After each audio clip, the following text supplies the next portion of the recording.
Activate.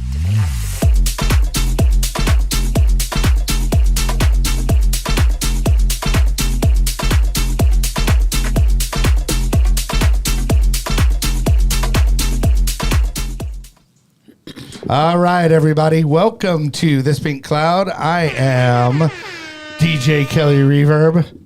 Yay. Hell yeah. We're a show that's about multiple pathways to recovery, all kinds of mental health issues. Please like, subscribe. Speaking of mental health, ladies and gentlemen, give it up for Chad Lamont. Woo! Hey, hello. My sister watched the Professor episode with Nolan on it, and she was like, he sounds like Mr. Hanky. Oh, yeah. And I was like, yeah. Yeah, and now I think that's on purpose. I'm a DJ. In my name tag, it says DJ producer and hell yeah advocate. There you go. Yeah. That's funny. All right. Hey, so I am excited to have this. I will call them a power couple. Oh, yes. I'm going to go there. I'm going to go there, and I'm going to say that. But, I mean, it's been forever since we've had this guy on the show, and then we've never had his young lady on the show. Let's give it up for Michael Molthan, M2 The Rock, and his better half, Lee McGuire. Yeah. Yay. Hello. Glad to be It's here. wonderful to be here. Yeah. So you got the hallelujah music in the headphones.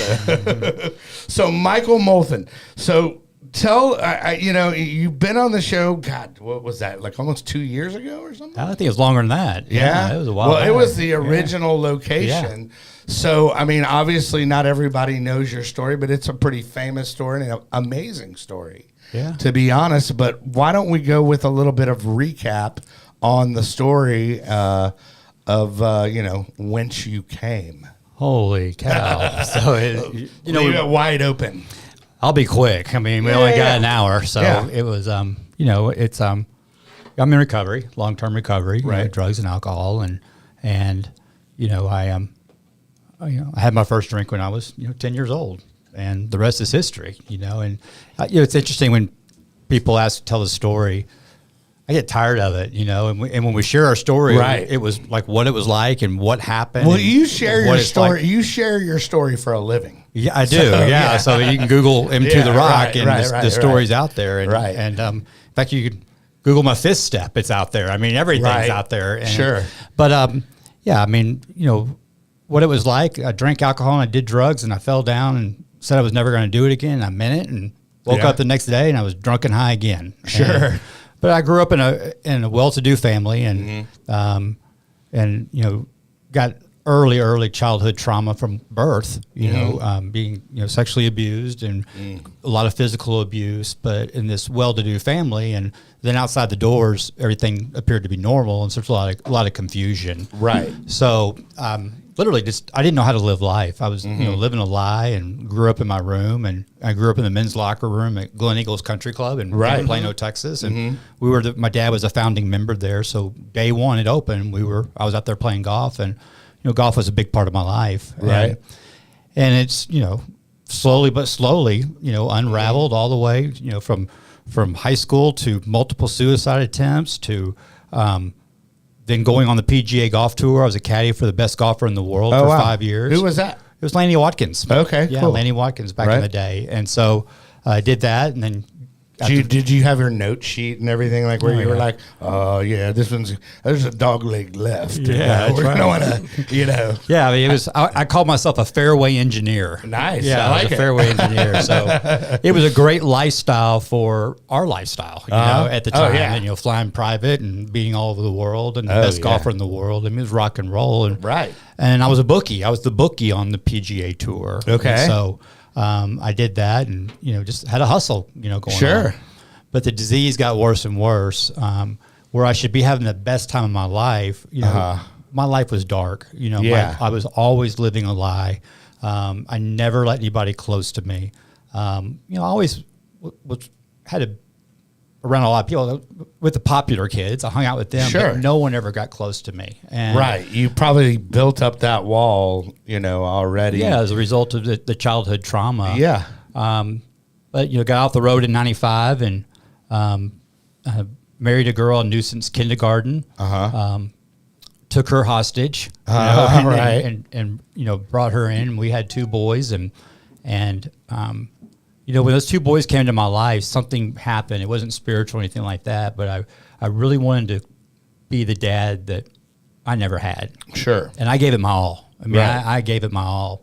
But I was hiding the drinking, and in 2002, I had an ultimatum that to go to treatment, and so I went to Betty Ford. I was a very successful home Right. builder, and Oh yeah, you were doing home what do they call it? Like not just a general contractor, but you were doing development. yeah, I was doing Right. I did all that, and then I also had my own home building company, and we did high end luxury Right. residential. Yeah. So the air was real thin. Right. Where Was this like South Lake and stuff like that? no, it's Park or- Cities. Park Cities. Park okay. Cities, Yeah. Preston Hollow, Frisco, Plano, Sure. and all that. So, really loved that, and it became a drug, and money became my drug, and so, in 2009, my wife at the time had a massive brain hemorrhage and collapsed, and a lot of chaos started happening, and a lot of family fighting and over money and betrayal and all these things started happening, and I didn't have the tools on how to handle it. And so, after Betty Ford, and the reason why I say Betty Ford, because that's where important Yep. people like me go, right? I don't Right. say treatment. Yeah. And I laugh about that yeah. because I'm a nobody, you know what I mean? Right. But that's what we think about ourselves when we're our disease. It's me. Right. And Well, so- no, Betty Ford, you automatically go, that's highbrow. Yeah, like my roommate, right when I got into my room, my roommate was the drummer for Nine Inch Nails. Oh, nice. And, Yeah, dude. I was there. He was my roommate for 3 days, and I woke up one day and he's gone. Right. He bounced. So Right, sure. But anyways, I learned a lot there. It was very educational. But Where was the Betty Ford clinic located then? in Palm Springs. Oh, was that Yeah, one? the Yeah, Palm well, dude, the hood of Palm Springs. He was roughing it. Yeah, right. He Yeah, was roughing Sure. it. Yeah. Yeah. And so I got out of there and came back home. I came back home with all my money, all my stuff. I had my boys and the wife at the time, and when I came back home, I was back to the races. I stayed dry literally for about almost 7 years. And so when my wife at the time went down and had this massive brain hemorrhage, Right. and all this chaos was happening, I had no tools. I had no person to lean on. I didn't have a mentor, sponsor, Sure. or any men in my life. I was self-will run riot. Right. And, one of my kryptonites is people accusing me of doing stuff that I didn't do. I ran an Oh. honest business. Yeah. I'm one of the very few people that, I have no financial amends. Right. I paid my bills, Right. and so when when stuff like that was happening, it really destroyed me. And so I twisted off really bad. Yeah. And then in 2011, I got pulled over just real close to this building here, this studio here. I Right. got pulled over with a large amount of cocaine, and I was intoxicated and got arrested for the first time in my life. Right. And I went down to Lou Sterrett Yeah. and got a mugshot. I mean, I was like, this is crazy down here. I mean, this is a jungle. Yeah. Well, and that was your first time. That was my right? first arrest Yeah. ever. Oh, and nice. I literally said, I'm never doing this again. I meant it. And Yeah. I think you can relate to that. Those times like, I'm Oh, done. It's over. Sure. I'm done. And I really meant it. And I got bonded out, and I got drunk and high again that night. Yeah. 26 mugshots later. 26. Yeah, total of 27 mugshots. Hold on just a second. I have to give you a golf clap for that one. Yeah. Thank you very much. Thank you. 26 is Yeah. pretty- And you Nice. say it's pretty- you say 26 too, and what was the amount of time that was 27. in? 27. Yeah. What was the And- amount of time? So I did 4 years out of 6 years. No, I'm saying like what was the amount of time that you got the 27 mugshots in? Because you didn't Like start until the, right like then. the period of You're years. the first person Yeah. to ask that question. See, a lot of times I was getting arrested all up and down Interstate 35, so that's a mug shot. They put a hold on me. They rebooked me back into Dallas. That's another mug shot. Right. I was also being served charges that I didn't do, by the ex-in-laws, and while I was incarcerated, and I'm like, Now that you I wasn't- didn't I do wasn't or even- you didn't, yeah, I didn't think do. you did? No, I didn't do. I mean, Okay, yeah. stuff like that. Right. And it caught my Judge Jennifer Bennett right down the street here. Yeah. It caught her attention that, man, this guy's, he's taking it for the team. And Yeah. and then also I sold a $3.7 million home while incarcerated. They released me to sign the title work. Oh, well, that the was paperwork. nice. That's kind of interesting. So, but anyway, so I after my 27th mugshot, I knew it was over. Right, And yeah. Judge Bennett had enough of me.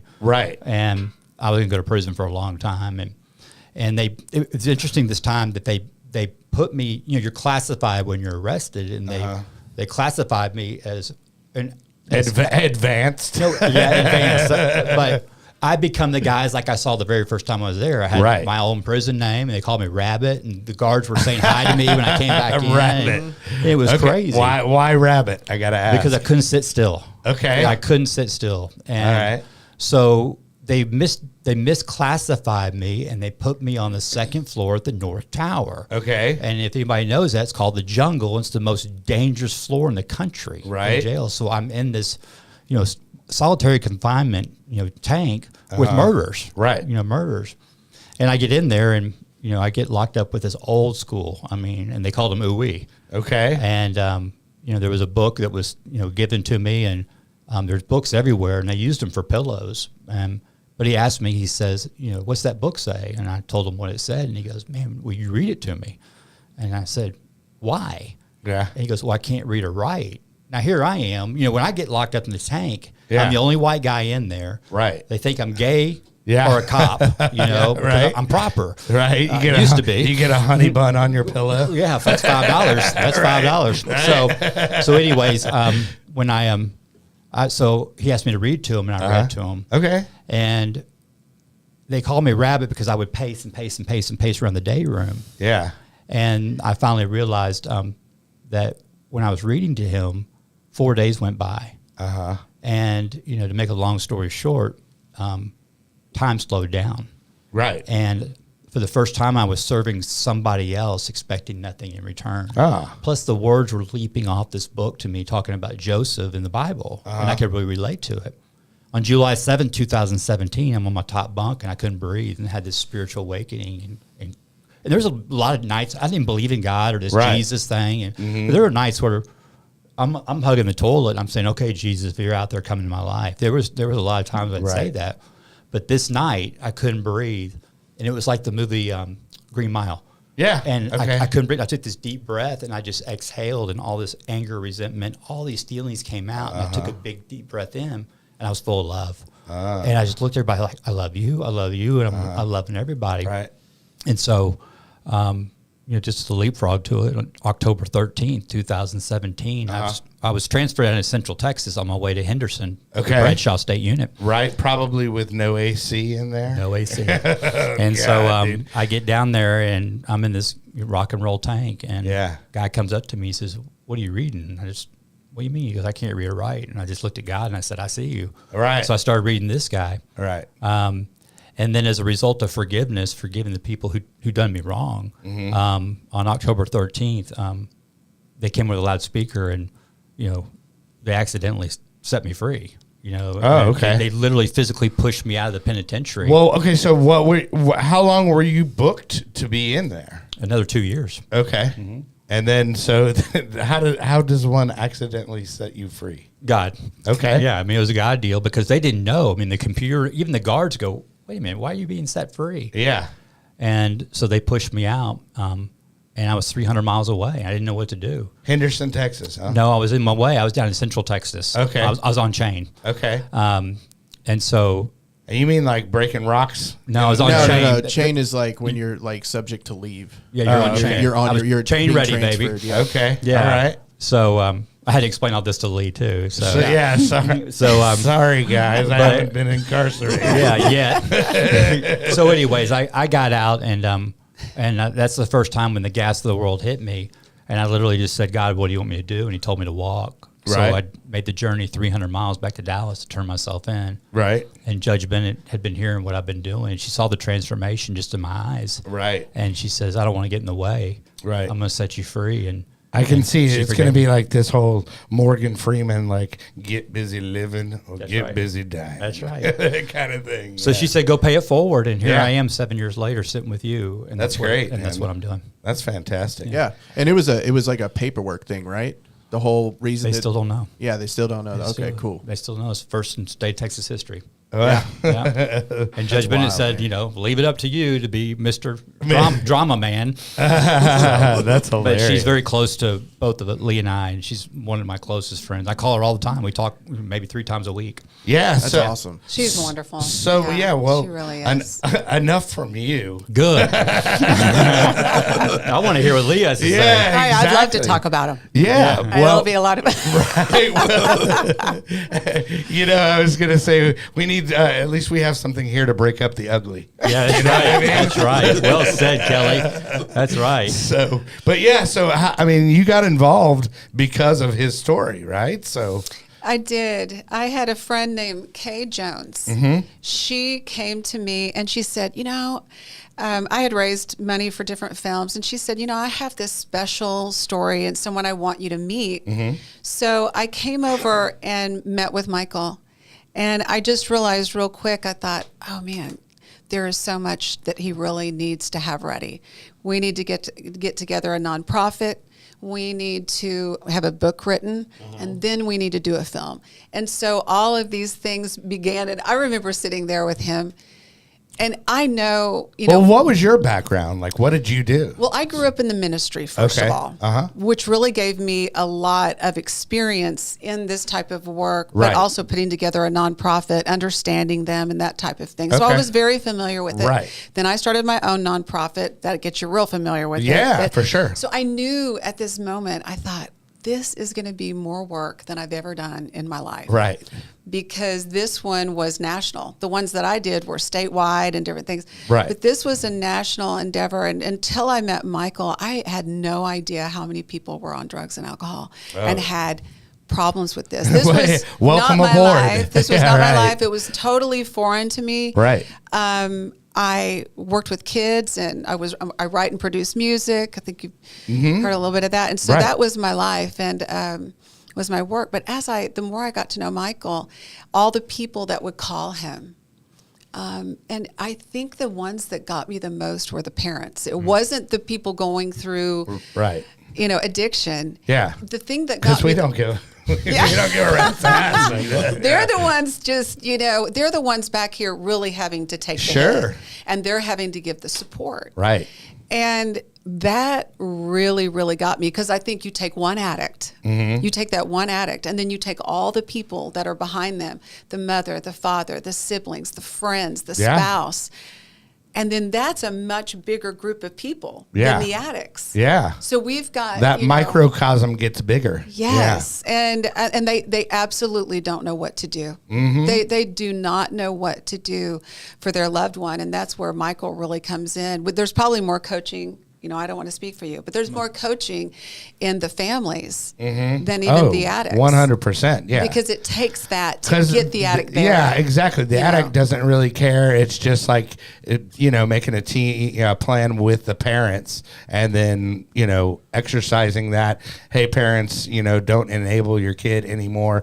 We're going to have to shut them down. That's the fear. That's the fear that parents go through, and it saddens me. I don't want to. Because you want, your natural instinct is to love and to support, that you've done your whole life for a child, and that's not the way this works. So that was really hard for me, because I'm a lover. I would try to love someone into being okay, and sometimes, are you familiar with this? Oh yeah. My mom, ironically, she wrote a book to families about this whole thing, about our journey, and because we will be so running much a commercial for it here in a little bit too. So it's the irony runs deep right now. But it's like she started doing FA and all sorts of stuff, because they had to heal too, and they had to learn boundaries. They had to learn all of those things and the addict gets offered so much help all the time, right? And then there's just you got to really search for it for families. Right. So she wrote that to kind of raise awareness and do all that stuff. So I'm very familiar with it, and it's like something that saved our life. Absolutely. And it's been so rewarding to be part of this. It's probably one of the hardest things, like I said, that I've done. I told him, I said, boy, I'm really upset with you. And right before I said I would do it, I was like, man, you know how much work this is going to be. Right. And, and it is, it's a lot of work, but man, today, looking back, whenever you don't give up and you just keep going, because it can seem hopeless, because what we were doing was the impossible. There's a lot of people talking about it. There's a lot of people, but there's not a lot of people raising millions of dollars to help these people get off drugs and to help their families on how to cope with it, to move forward and be healthy themselves, because sometimes the families are sicker than the addicts. Oh, yeah. Yes. And that was really hard for me to understand. I thought, what are you talking? And so it's the families that have really gotten me. But watching all of this play out and watching God work through, I just sat down one day and Michael and I were like, I was just saying, God, please bless this work, because only He could open the doors to make this happen. Right. The book and the film, there were times I was thinking, oh man, are we crazy? Is this going to happen? And watching it all unfold it's an amazing feeling to watch God, because I know it wasn't us. Right. Yeah. I 100% know it's not that we were just so great, but just to be faithful in what we felt like God had given us to do and did not give up on it, because sometimes you want to. Right. I mean, we were human. I mean, sometimes you really just think, gosh, is this really what you want me to do? And it's funny because like him and I were talking about this earlier, and just about this space and stuff like that. I mean, I mean, okay, here, dude. I love this. Like, I'm going to be a music producer and a headlining DJ, and I'm going to be a podcaster. Great plan, Kelly. Right. That sounds like a solid one, dude. Right. But God put it in my heart, but then also, I'm just dumb enough to do it. Yeah. Well, that's Michael. It's been wonderful. I never would have even leapt into this if he did not have the gifts that he has. Sure. And, there is definitely that anointing there, that when he works with people, I mean, God moves. Yeah. It's just not him. It's that he's so willing. And I really hear God speak through him to these families and to these addicts. And, well, I think Chad felt that the other night. Definitely. Yeah. He's got a way with words, man. Because I walked into it. I was like, oh, great, man. Here comes another guy telling a story and blah, blah, blah. And then you really broke it down into ways. And I could tell, when somebody rehearses whenever they're saying a bunch of stuff. Oh, yeah. And you went off script with that one. And I was like, oh, I got to talk to that guy for sure. And it was fantastic. Everybody in the audience was like, holy crap, dude. I'm trying to not cuss. I said crap, dude. Smash that like button if you like me saying crap. Anyways, so it was really something. And then like I was saying to you earlier, you brought up the point about dealing with the trauma and everything else completely separately from any sort of recovery program, which is fantastic because not a lot of people talk about that. Yeah. My platform, our platform is, it's not just about drugs and alcohol, and we never wanted it that way. That was kind of the immediate hook because of my story.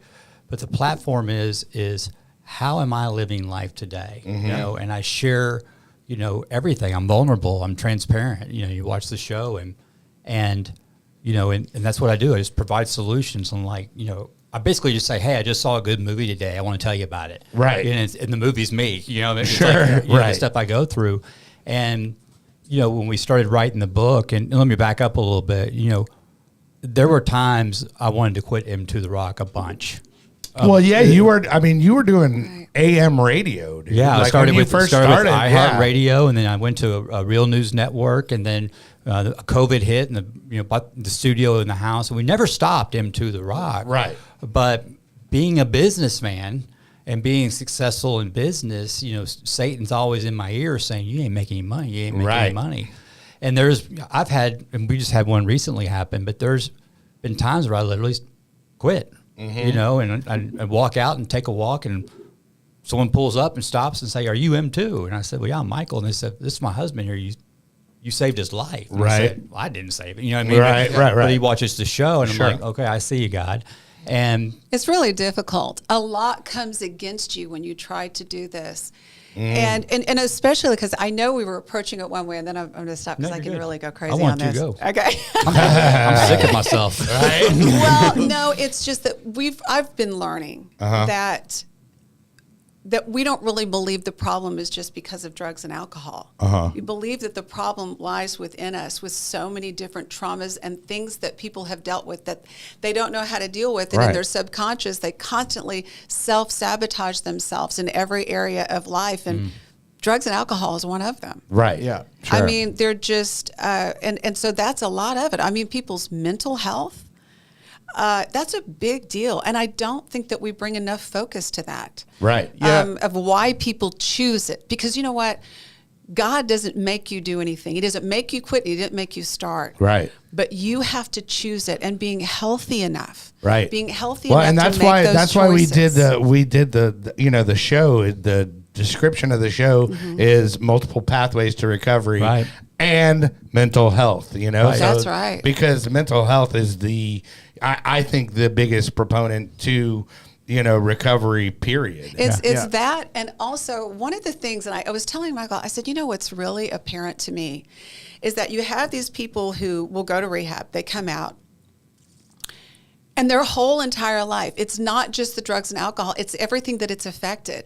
Every relationship, their finances, their health. Yeah. So part of them getting, in what we do with our nonprofit is that we're trying to treat the whole person. This just isn't, we're not just talking at you about drugs and alcohol. Right. You're so much more than that. Right. And your future is so much more than what your past was. Right. And it doesn't define you. It doesn't define your future. It doesn't have to define who you are. That's not Sure. who you are. It didn't label you. Only God can label you. Right. That's it. Yeah.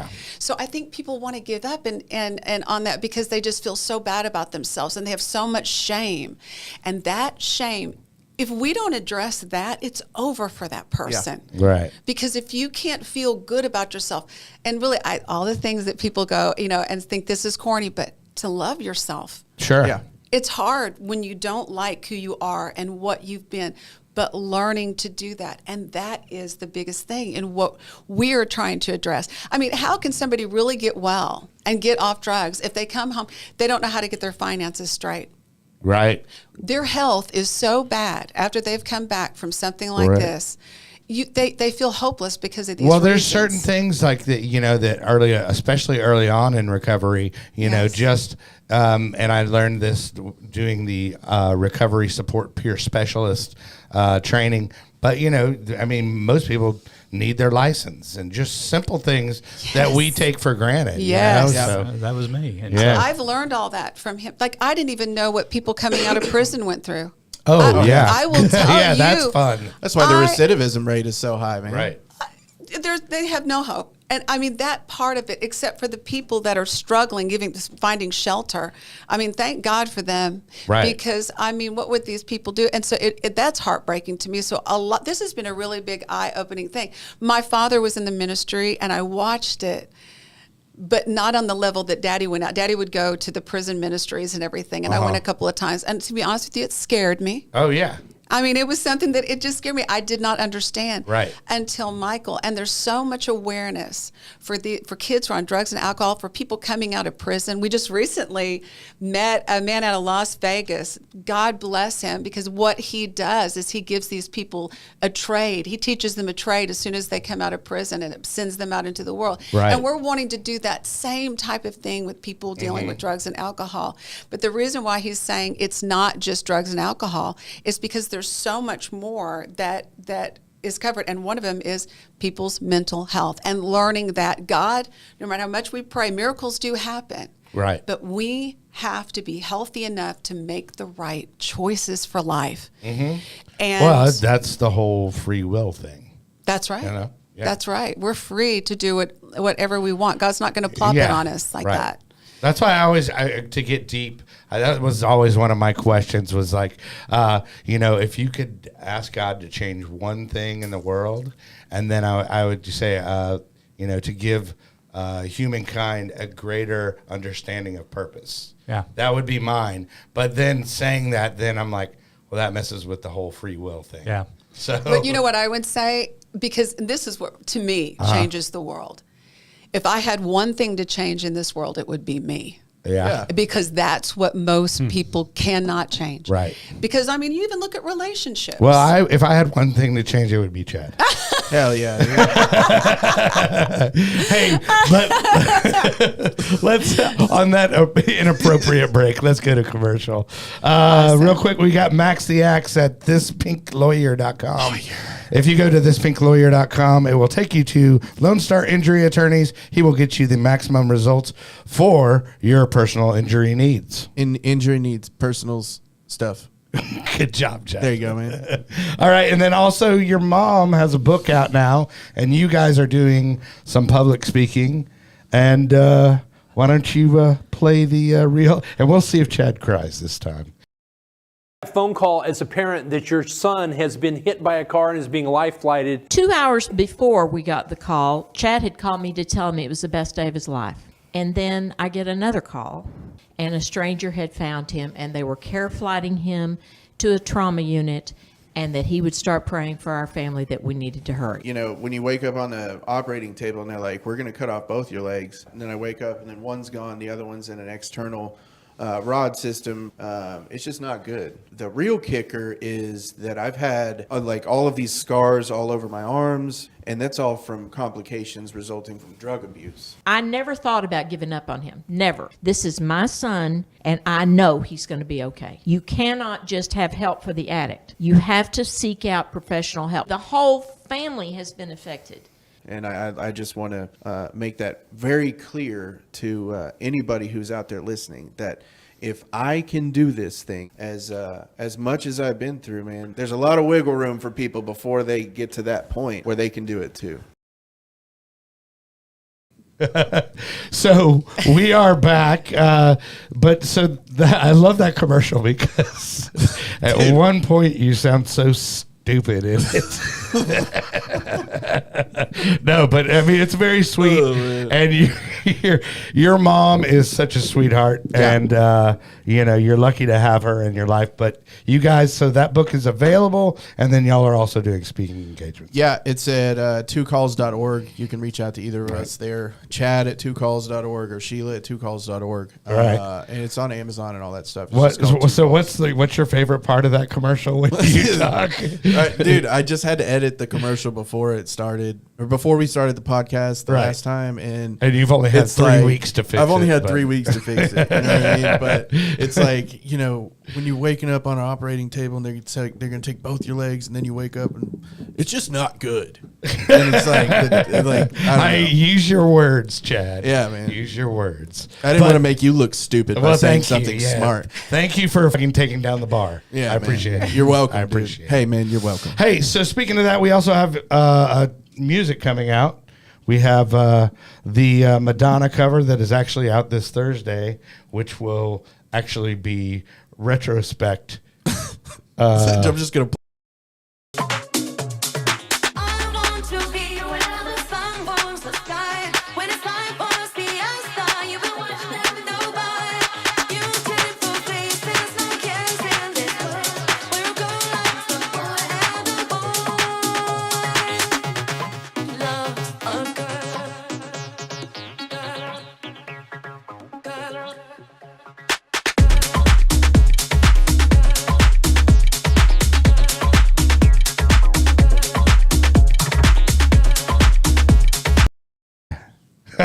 there's your little fade out. You like the fade out there. There's your little fade out where it's just like... Anyway, so that one's streaming right now. Also on Beatport. And we've got some other free downloads if they want to go to soundcloud.com/Kelly Reverb.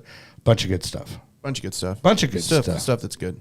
Right. And a bunch of it. And there we go. There we have it. Well, okay. So anyway, so back to perspective. And changing yourself. I know I kind of cut you off there, but you're fine. You're fine. You were talking about if you could change one thing in the world, what would it be? Right. And used to be, I would come up with all of these things that I would think of, world peace, being an old pageant girl, all this stuff. But that's right. You would have to come up with the doozies. They would, and I was never good at that. They would give you these lists of things that you were supposed to memorize and say. Right. I always chunked that out the window. That never worked for me. I felt so stupid. But there was a time I would say, okay, world peace, save the animals. I love animals. I would think all of the things. But it's funny. Rarely do people their first response is to look within. Did I look at myself? Did I change me? And it's funny because as we talk about shows and it not just being about drugs and alcohol, part of, our problem in life are our relationships. Right. Like how we go forward in our relationships, and we're always thinking about the other person, that if they would just do this one thing, their one thing would be them to change in your mind, right? Right. And yet, through a lot of counseling, I started learning that my fears were controlling me to want to change everything around me except myself. That fear was controlling my life. And really, when you look at all of these different problems that people are having, I mean, it's fear-based. It's fear-based. Oh, 100%. Yeah. There's a lot of trauma and fear, and we react from it, and it affects our work. We even self-sabotage that because we don't think that we really deserve great things happening. Oh, yeah. Great Fear of things success and starts to fear of happen. failure, baby. Yep. And then we cut it Welcome off. to alcoholism, man. That's right. That's Right. what I'm saying. So we're kind of keeping ourselves down, and we don't realize that really the greatest thing that we can change is ourselves and resentment. Right. Well, anger. that is why people are like, I'll just stay bulletproof instead. Yeah. Well, and Which they is not wonder the why case, they're in and out of so many relationships, so they're drinking harder at this time and doing this and doing that.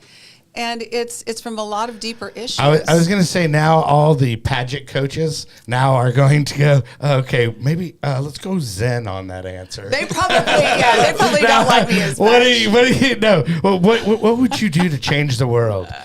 I would look within.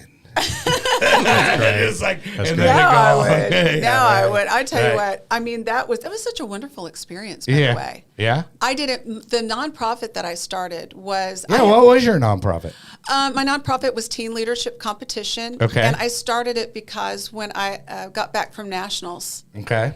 I had gotten third runner-up. And I had all of these kids. Nationals for The Mrs. America pageant. Oh wow. Okay. And All right. so I was thrilled. I was so happy with how I did. It was a wonderful experience. But when I got back, I had so many messages from all of these girls saying, "Could you train me? Could you work with me to be in a pageant?" Right.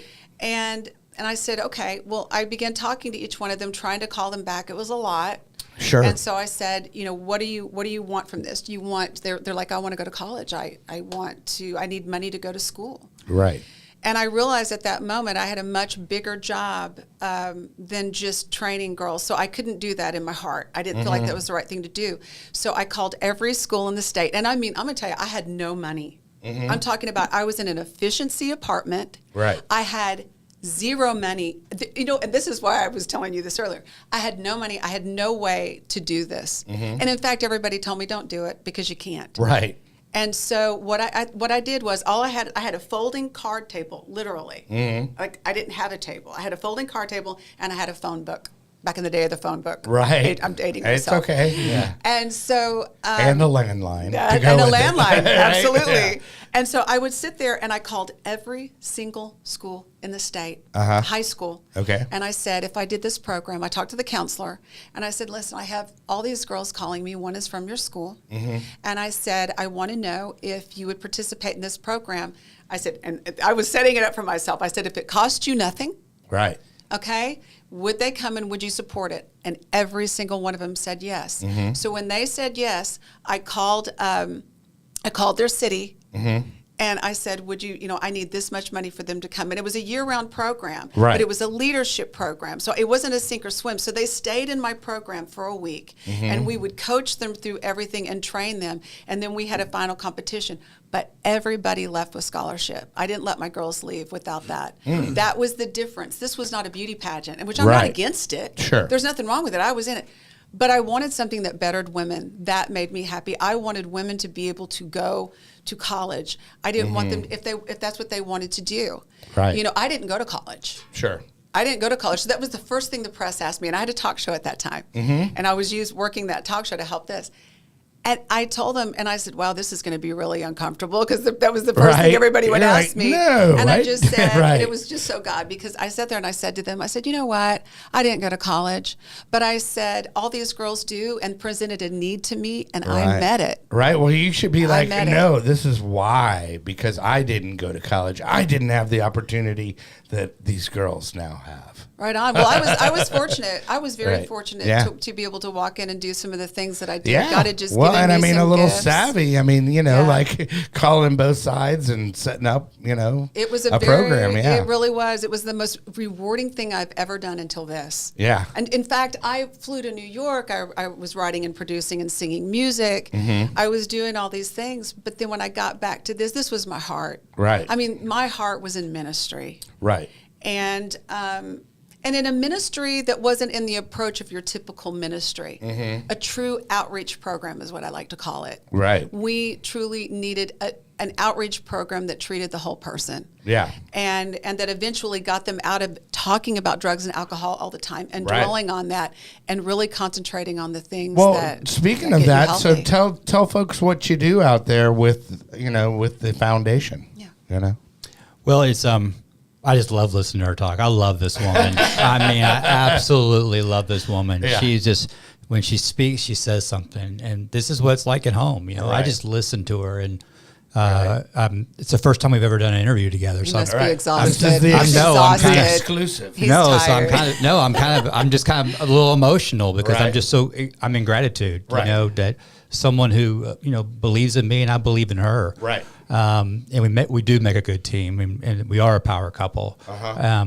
And it's really cool to hear. But it was her idea. I mean, it was Lee's idea about doing the nonprofit. Lee is very creative, and the home builder in me is keeping everything in line. And she's a new idea every day, but they're never bad. I've never said no to any of them. Right. But it's a process in order to get to it. And sure. So we wanted to create a nonprofit that wasn't your just typical nonprofit, and, where we feed to it, and it's basically to help everyone. Okay. And it leads into we're all addicts. We have to stop focusing on addiction and turn the focus on why the addiction. Yeah. Okay. It's the trauma, it's the pain and the suffering, and the reason why we do drugs and alcohol or whatever visible thing we're doing to change the way we feel is we're trying to ease the pain and suffering, and it doesn't work. Or change the perception. Change the perception. Yeah.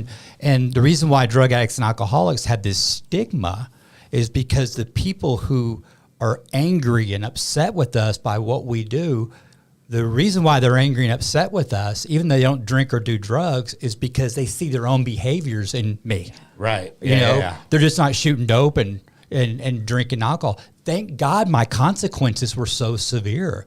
What about the guy that's right down here on McKinney working in a $1 billion company that is addicted to gambling? Right. Or is addicted to golf or stuff like that, and he's just empty and hollow. And so what are the consequences there? A long, dark life. Yeah. So we want to deliver a message where everybody's nodding their head up and down. Right. I go, I can relate to her. I can relate to him. And that's where the connection came with us when we met. Right. Is that, I mean, I was in a dark place, right. And God put Lee right in my life, and we just talked, and she simply said these 3 words: I believe in you. Right. And I don't even know her, Right.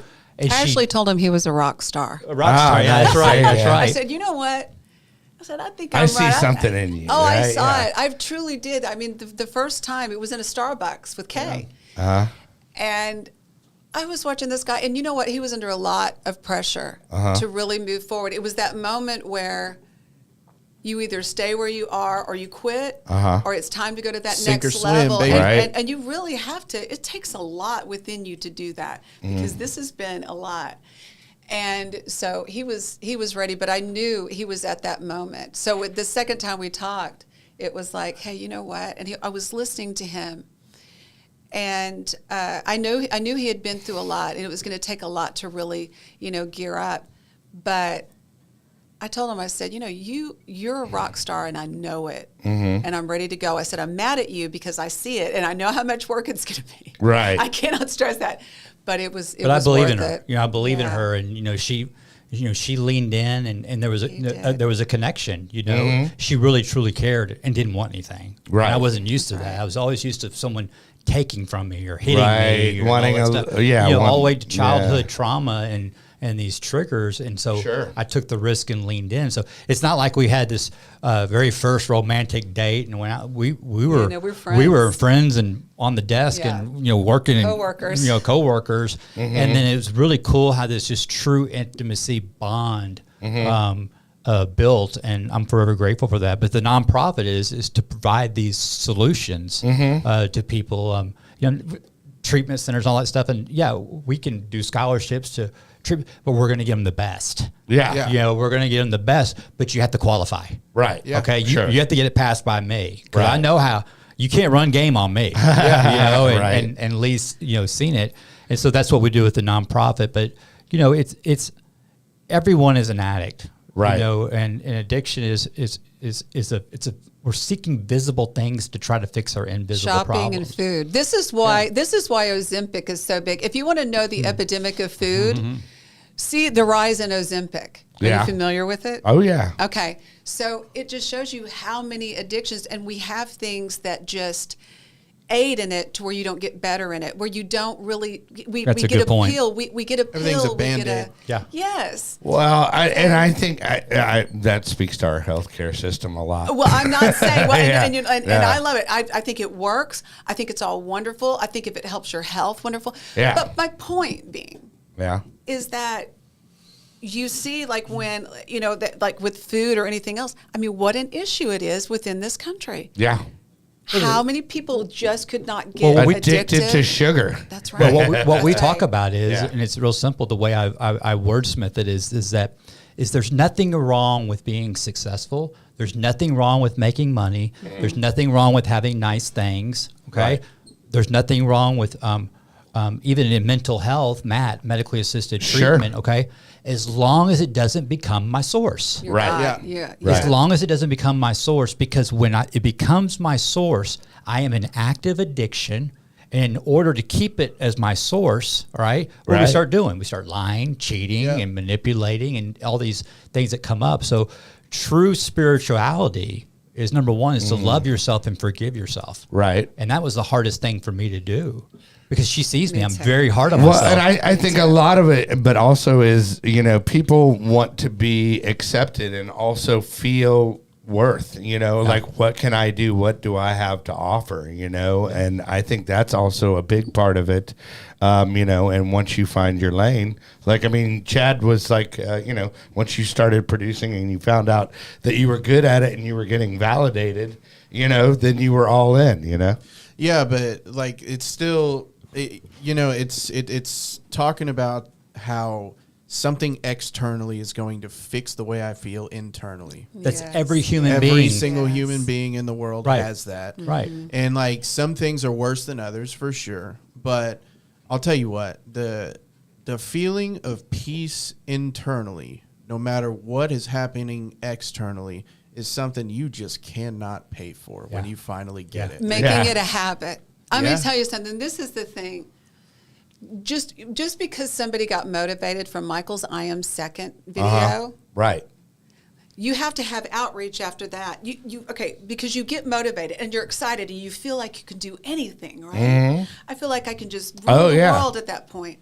And then by that evening, you're back down because the same habits and the same things that you do over and over again are still there. Yeah. That's what's great about if you follow someone like Michael every day and you listen to it for your motivation, because eventually, even that show, it's going to become a habit. You're changing the way, and so that show can become a habit, getting good information can become a habit, rather than all the other things that you're doing. And by the way, I'm convinced that half of the people are just bored by the time they get home. They drink and do drugs. They're just bored. Yeah.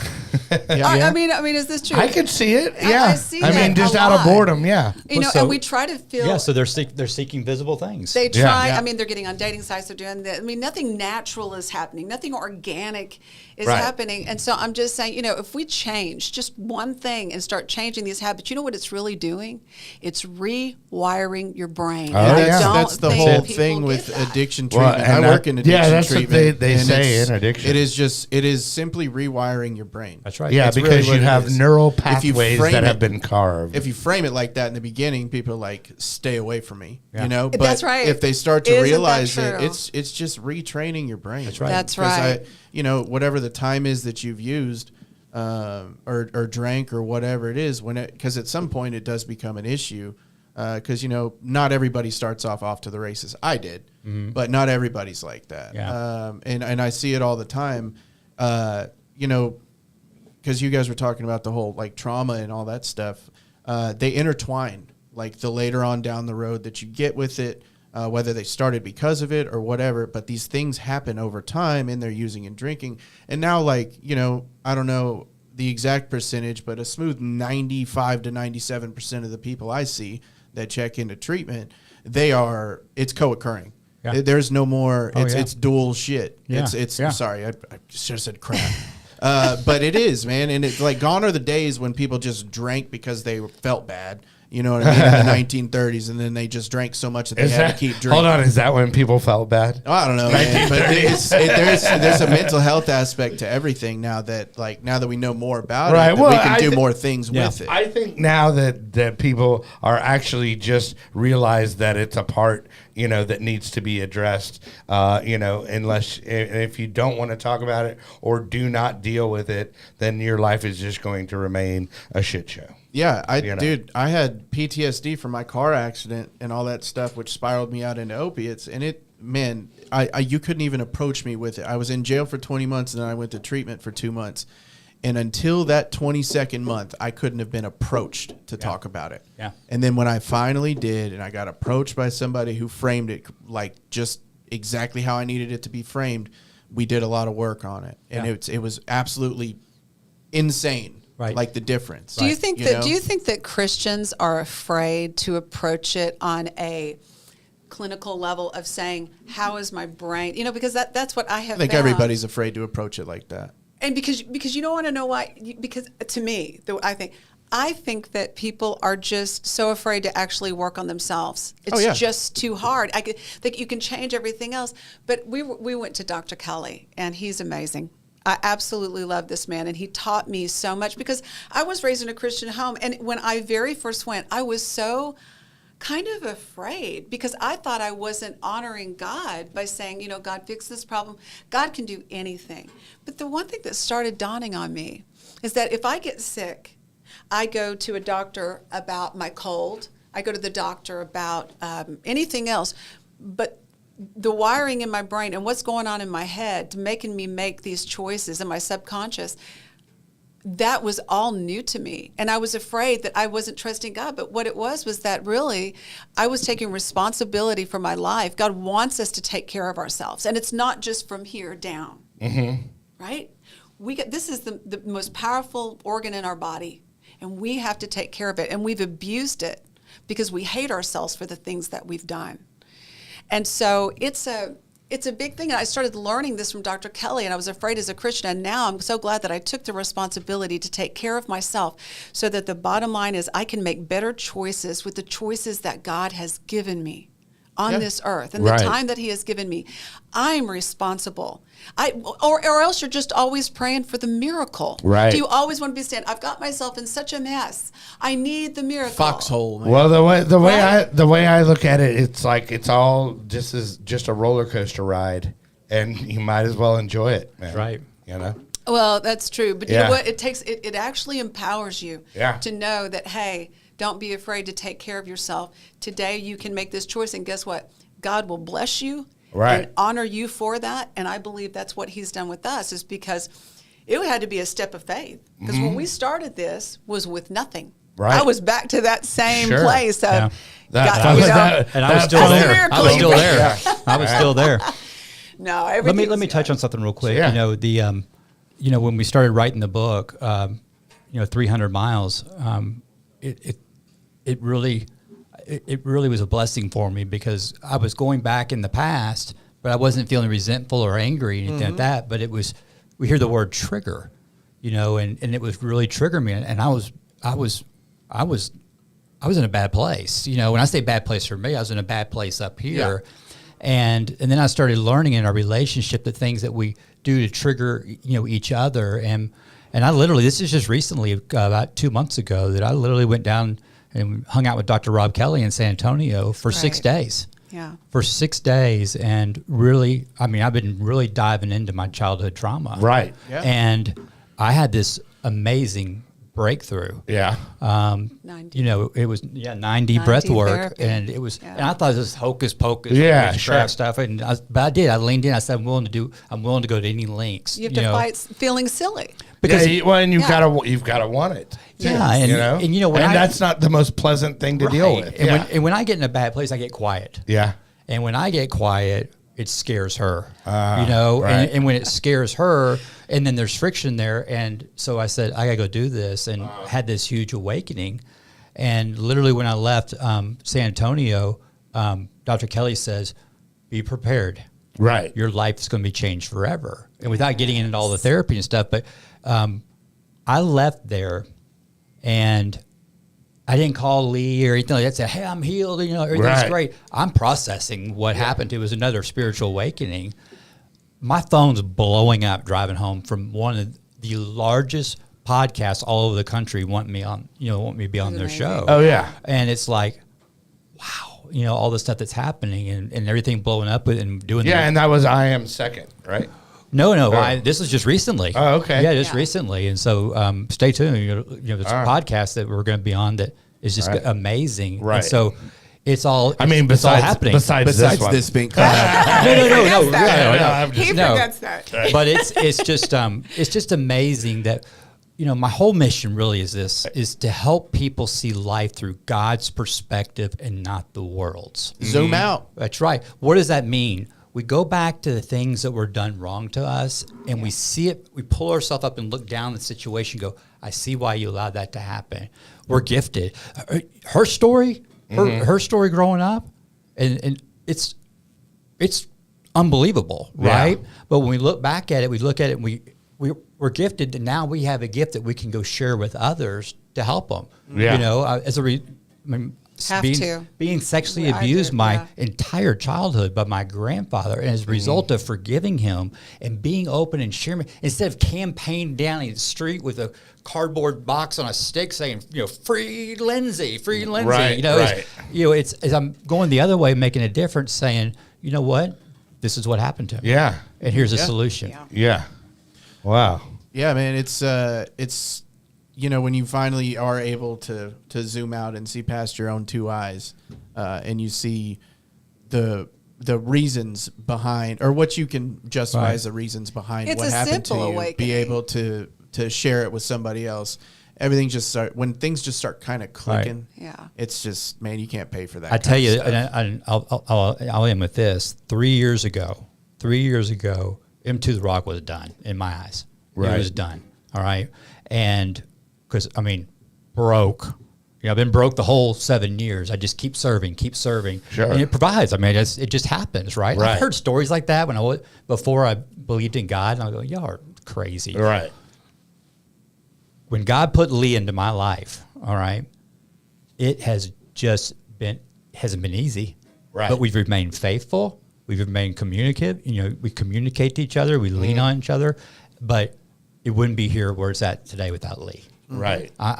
You have to make that out there. It would not be here where it is today without Lee, because Into the Rock is blowing up. Right. I mean, it's blowing me away. Well, okay. So speaking of that, where can you have a show as well? Mm-hmm. So where can they see that? B, is the book done? And C, when does the movie come out? So the book, we have Krishanda Lee Perez, who's this incredible author awesome. out of Los Angeles. Awesome. Very engaged in the story. We finished it. We're in editing right now.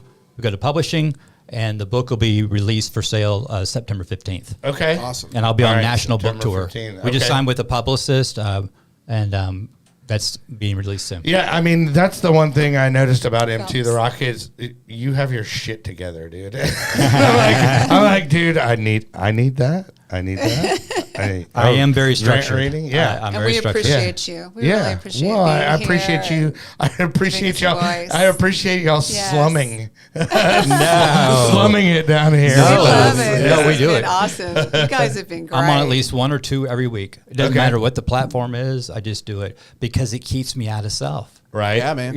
Every week, I'm always reading to Uwe. Right. It starts there. Just keep reading to someone who can't read. Right. I like that. I like that a lot. Well, I appreciate you guys coming on, and I'm looking forward to the movie and what role I play in it. Man. You'll be a guard. Right? I'll be a prison guard. Yeah, with your mace. You will have a job in that movie, in that film. That's funny. Hey, well, I appreciate you coming out there, Chad. Oh, well, you're welcome. Well, you, and you're welcome, and then Kelly. we look forward to your public speaking and your mom. Well, thank you. I like it. And Lee is not for hire. Oh yeah. Hey, no. He's all mine. Yeah, no. Just introduce me to a friend that can facilitate. Absolutely. All right. Thrilled. Anyway, but appreciate you guys tuning in. Be sure to like, subscribe, all that stuff. I believe we have your good friend Christopher coming on next week. My man, Christopher Wright. Yeah. Love him. He can and his sing. wife. Right? Yes. That's what I hear, man. He's got a good story. All right. Well, looking forward to that. Be sure, like, subscribe, all that mumbo jumbo. And remember, kids, there is no magic pill for sobriety because if there was, we would all take too many. That's right.